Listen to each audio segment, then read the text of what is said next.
I'm gonna try, one of the tough things about this was keeping it not detailed, but still saying something that was actually useful. And some of you may have been in these sessions, and some of you may not. So I just kind of took away the things that I kind of looked at and went, maybe it's for myself. So my takeaways from this were, anybody who was sitting in the Facebook keynote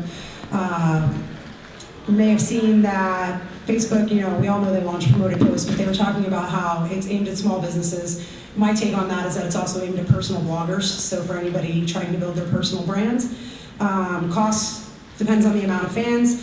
According to Marketing Land, 500,000 pages had used promoted posts by January 2013. 30% of them were new advertisers and 70% were repeat advertisers. Now, I know there's some idiots that'll throw money at things no matter what, but 70% of them being idiots to throw money at something that doesn't work doesn't seem likely to me. So I actually tweeted out that, I was actually kind of intrigued by that.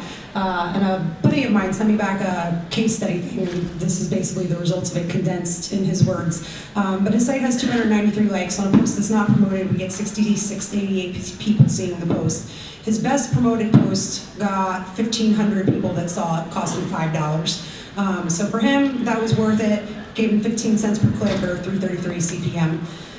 So they're running a special on it right now, according to the site. So you actually, if you put your credit card in, you get $10 worth of free advertising. So for some of you, depending on how many fans you have and how much it's going to cost to reach your audience, you can get some type of discount. The only thing I will tell you though is, while it showed me the sale price when I looked at the terms and conditions, it said that the credit expires January 1st, 2013. So I'm going to assume, since they're still showing it to me, that I can still get it, but just a word of warning, I don't want to get a bunch of emails telling me I owe you $10. So the second thing was that Matt and Dwayne both did an entire session on this, on hacked sites. It's a huge problem online, especially for those that are using WordPress. Sometimes you end up hacked and you don't even know it.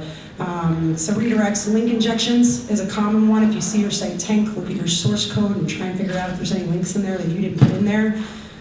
Being hacked with malware, hacked with cloaks. Webmaster Tools came out with a whole thing to basically walk you through, if your site is hacked, how to get it unhacked and how to get it back in the Google index, because if they catch that your site is hacked, they will put a nice little warning there that basically says to people, do not visit this site. And so that's at google.com/webmasters/hacked.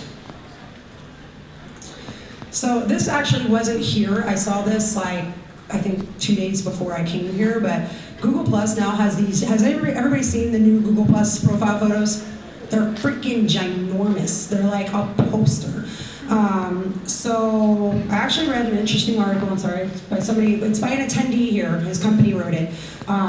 It's at a blog called cypressnorth.com, and so the new size of that is 2120 by 1129. They pointed out in that post that the main avatar is a circle, whereas the one that appears next to all your posts that go down are squares. So if you're using a square, kind of make one of the avatars look funky. So they give some advice on how to get past that. The new cover photo, this was hard for me to kind of understand, because everybody kept saying it dynamically resizes. And I kept looking at it going, no, it's just as big as when I put it in there. But when you actually first go to the Google Plus page, it automatically goes down to the portion in the cover photo, so that based on the user screen size, they can still see your first post, etc. underneath of it. I don't know why they wouldn't have just made it a smaller photo so that they didn't need to do that. But and another good tip that was in that article was to draw attention to the +1 boxes. So if you look at your cover photo in the bottom right-hand corner, there's a little tiny thing that says, the amount of people that liked your page, and then you can +1 the actual Google Plus page, which is essentially like +1 just the website in general versus a different article. So one of the things that they had said was, put a giant red circle behind that, put some arrows pointing to that, put something to let people notice that that's actually there, because it may be easily overlooked. It was overlooked by me until I actually read the article and I'm like, where did they have that on the cover, and saw it.